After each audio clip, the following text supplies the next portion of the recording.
We're now ready to begin chapter number 2.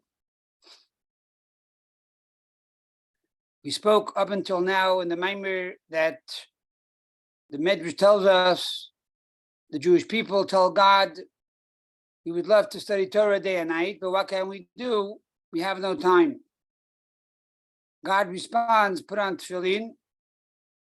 I will consider this as if you are studying Torah day and night.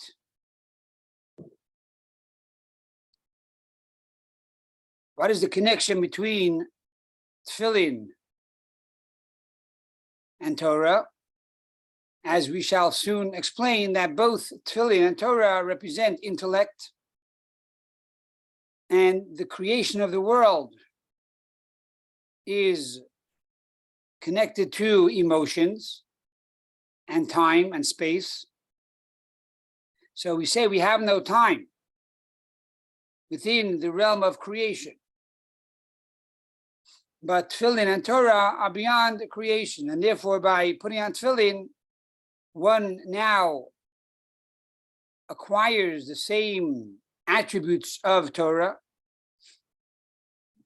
and therefore in truth transcends creation. So let us see inside here, chapter number 2, how the world is associated with midos, which are emotions, in contrast to intellect.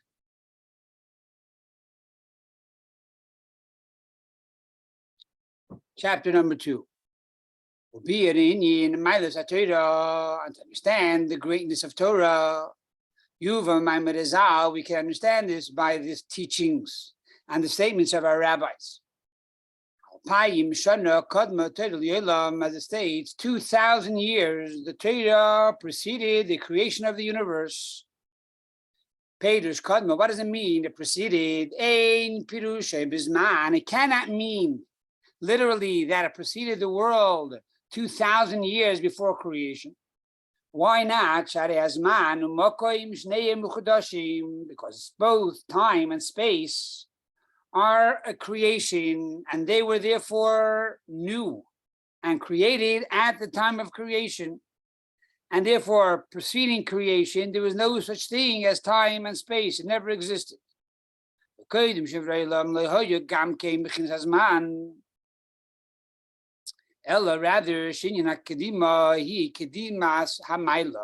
what does it mean that the Torah preceded the world by 2,000 years? It means that the Torah preceded the world in greatness. For Torah is truly the source and the root of the entire world. Because the world comes from the level of God's emotions. As it says, as it states, God created 6 days. And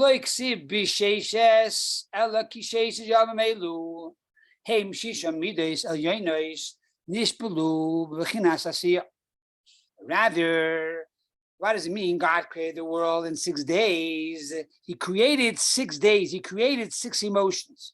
Not that he created the world in 6 days, even though that's also true. But rather, he created 6 days, 6 emotions. And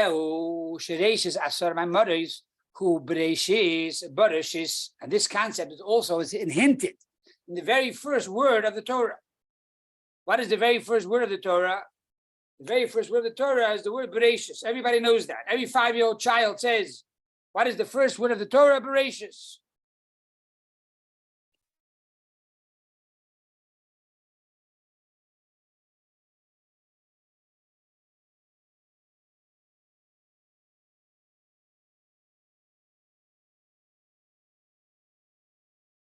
What is the meaning of Bereshis?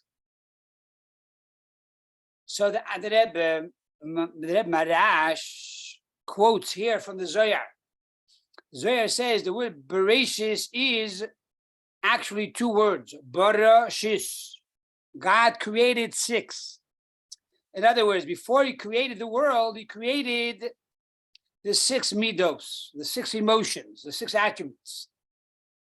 And then each day he created with a different attribute. As it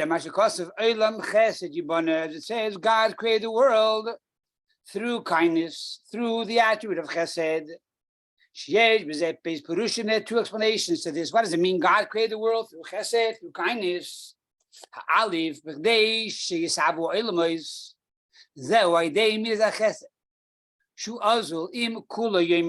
Number 1, in order to create the world,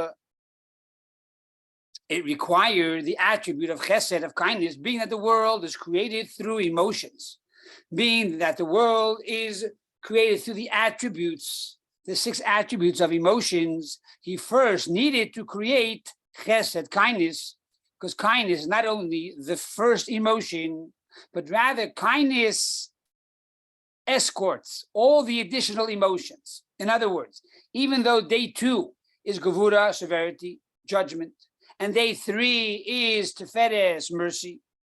However, kindness escorts each one of these attributes. That is the source of all the attributes, all the emotions, as chesed, as kindness. Number 2 is so the first meaning that God created the world through chesed means that all the other 5 of the 6 attributes, not counting malchus, which is the 7th, which is kingship, which means speech and action, which is really not an attribute, but rather encompasses all the other 6 attributes. So primarily we're talking about 6 attributes. And the first is chesed, the first is kindness, which escorts all of them. So God created the world through kindness. Number 2 is olam chesed yibana, means that he had to create the attribute of kindness. In order to have a world, God created kindness. He created the attributes. And that's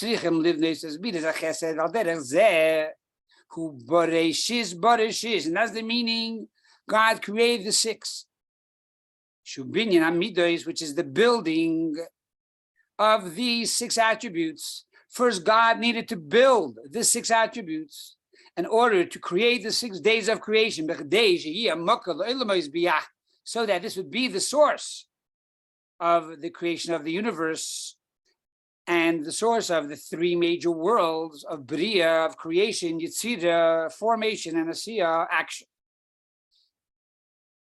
So now that we know that the world was created through midos, through God's emotions, where does Torah come to play? Avol Torah.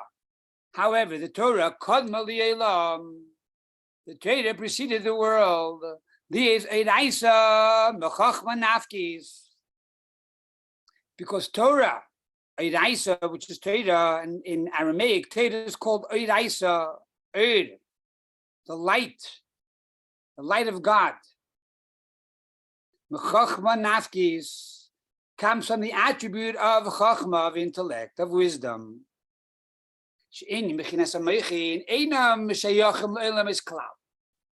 And here says the Rebbe Marash that the attribute of wisdom has no association whatsoever to the creation of the universe. It's above the universe. And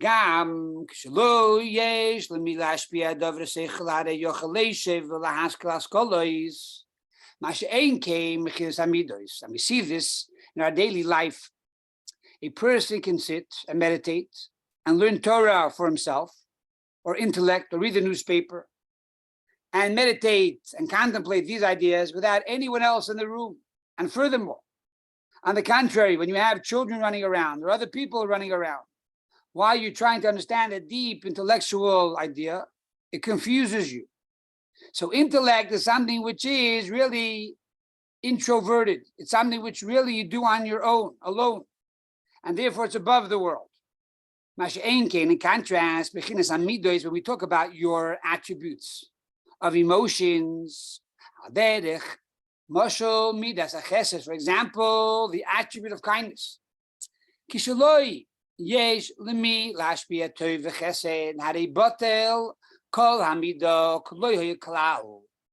If there's no one besides you then the entire attribute of kindness is nullified. Because why? You have no one to share this kindness with. As we find an explicit story in the Torah pertaining to Abraham, our forefather, that it says pertaining to him, it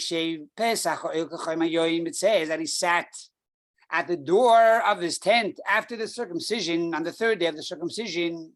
He wanted to have guests, and therefore he was sitting at the door waiting for guests to come in. What does it mean that he sat at the door? He sat at the gate.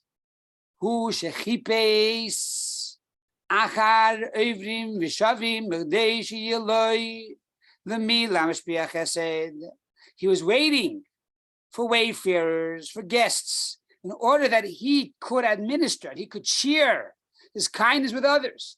Avram, by nature, was a kind person. He wanted to share kindness. He built Yamakabil. However, if there's no receiver, then the entire aspect and attribute of kindness is lost, because you cannot administer and share that kindness with anybody else. That is and similarly we can understand metaphorically above with God. We tell God, remember your mercy and your kindness, remember your attributes, for they were there at the very beginning of creation. But it means more than that. According to Chassidus, it means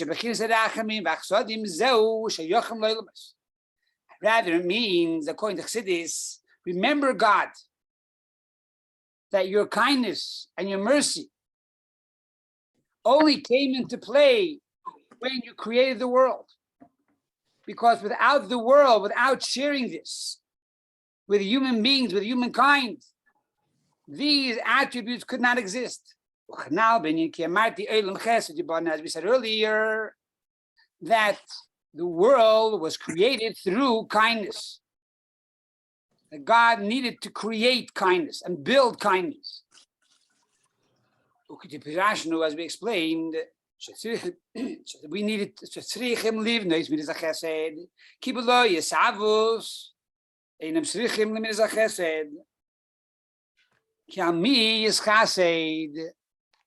that is the meaning that God created a world of kindness. Not only did he create the world, but the world should have kindness in it,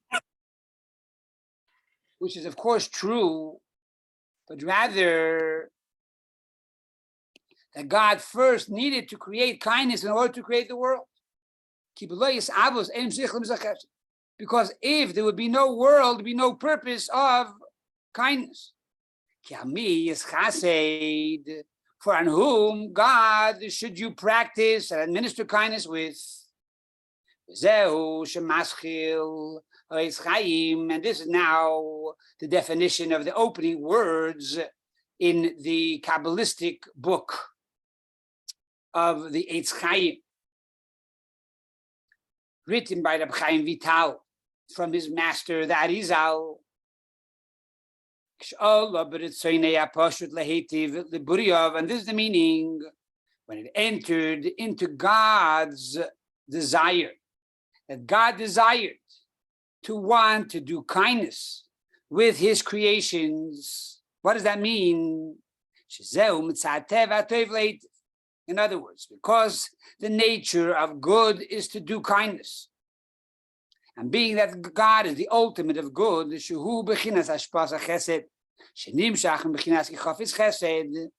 being that God wanted to do kindness to the world, he created the world. But more than that. That this kindness that God wanted to administer to the world is from the level of chafetz chesed.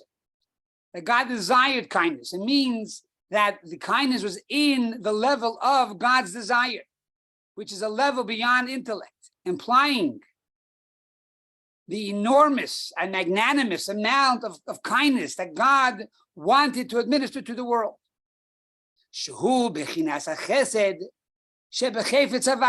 Which is a level of kindness, which is unlimited kindness, which comes from God, And what level of God? The level of God's will. And what level of God's will? The level of chayfetz, which is higher than ratzah. In other words, in will, there are two levels, external will and internal will.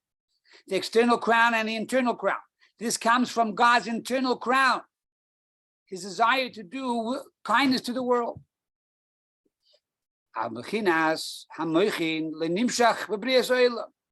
However, all of this tells us that the foundation and the fundamental principles of creation is based upon God's desire to do kindness. Kindness is an emotion, implying that the world is associated with emotion, but it's not associated with intellect. Because intellect is above creation. And that's the meaning, as we'll soon see, that Torah preceded creation. Intellect preceded creation. Now, however, we have a problem. We just established that the world was created in 6 days, and the 6 days allude to the 6 days of creation. But the Gemara tells us,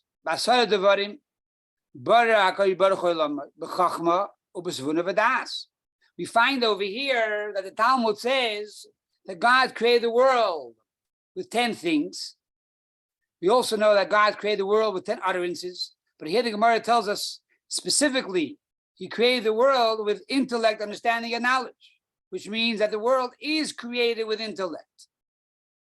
And furthermore, you can argue, okay, that's the Gemara. It's the revealed Torah, but maybe there's an argument between the mystical aspect of Torah. He says, no, Sefer Yetzirah, one of the first books to be written in Kabbalah, attributed to Rabbi Akiva, even more so attributed to Avraham Avinu, to Abraham. It says, B'shloisha Sfarim, God created the world with 3 books, the Sefer, V'Sipur, with the book, and the scribe, and the story. What does that mean? It's very cryptic. It means, and the Chassidus we explained, that the meaning of these words in Sefer Yetzirah is,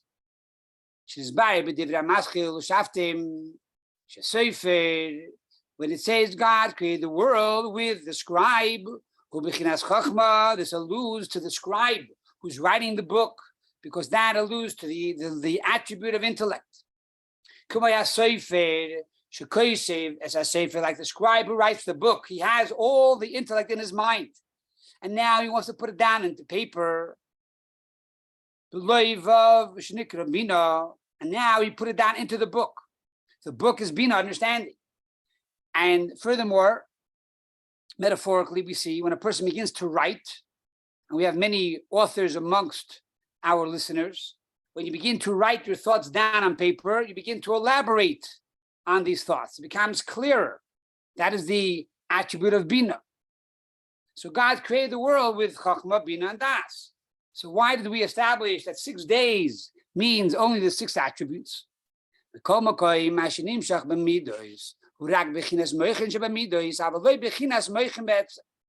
And here we see the depth of Chassidus, how Chassidus has the opportunity to analyze and to decipher every detail in Kabbalah.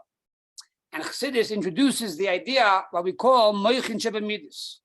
And that is that there are 2 levels of intellect. There's the level of moichin be'etzem, the intellect as it stands alone, cold, separated from the emotions. And then there's a level how the intellect impacts the emotions. And we discussed this in our class yesterday, pertaining to Yaakov Avinu, how he was able to unite Abraham, Isaac, and Jacob together and bring the idea of intellect into the emotions. Because when you bring intellect into the emotions, intellect is the quality of ayin, of nothingness, of bittul, of humility, and now the emotions are able to unite one with the other. So we need to bring the intellect, this level of humility, into the emotions. However, this is not what we call moichin be'etzem the absolute level of intellect. And therefore, he goes on to explain that, yes, it's true that on one hand, God created the world in 6 days, alluding to the 6 attributes.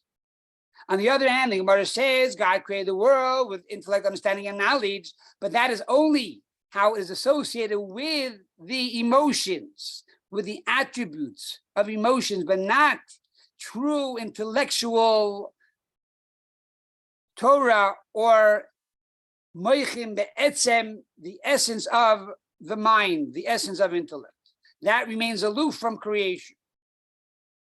And therefore, but Torah is true intellect.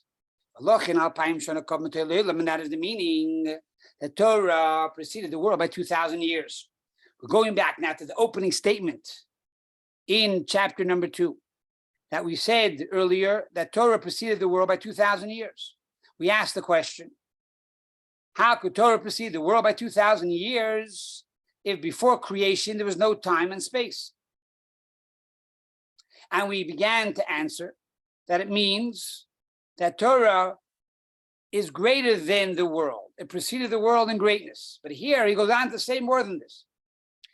That the meaning that Alapayim Shana Kodma Torah Li'olam, which literally means the Torah preceded the world by 2,000 years, he now goes on to explain as follows. V'zeu inyan alavcha chachma alavcha bina. The word Elef can mean 1,000, and the word Elef can also mean teacher. I taught you wisdom. I taught you understanding. So alavcha, 2,000 years, represents the 2 teachers, the 2 Alefs, the 2 Ulpanos, the 2 teachers of the intellect and understanding. Sheheim bechinas moichin, heim kodmu lo'ila, shehu bechinas midos, vezel alpayim hu loshen alavcha. And now we can understand how every word of our sages is not simply metaphorical, but every word of our sages is literal.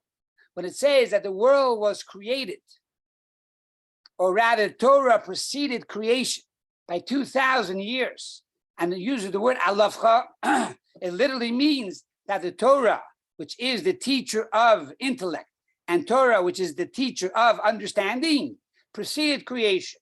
And even though we find that in creation, there are 10 utterances, there are 10 levels, alluding to intellect, understanding, and knowledge, it's only the way the intellect is embedded in the emotions to give emotions direction and clarity and humility and unity. But in intellect on its own precedes creation, is beyond time and space. And therefore we go back to the original question, what is the connection between tefillin and Torah? That both of them precede creation and both of them are beyond time and space. And this, God willing, we will continue in chapter 3 in the weeks to come. Okay.